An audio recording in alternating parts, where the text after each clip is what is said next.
morning, everyone. Today, our group representing a role-play about the sociological perspective of the self.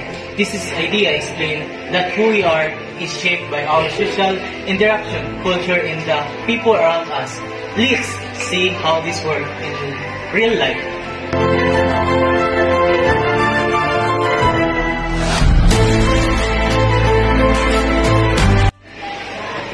Christine, can I ask, are you responsible of taking care of your siblings? Yes, of course. Our family always teach us to be always responsible.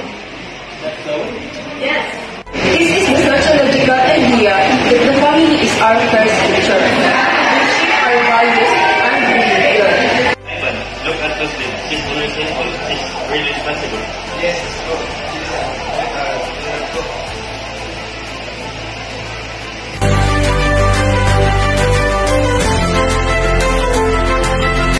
Guys, do you agree that we act differently at school rather than our homes? Yes, and that's a friend. We show support and understanding. This connection makes social self to develop our identity through interactions by understanding the expectations of others. Who we are today is influenced by our relationships. In the community we grew up in. By the role we learn to play. And by how others respond to us.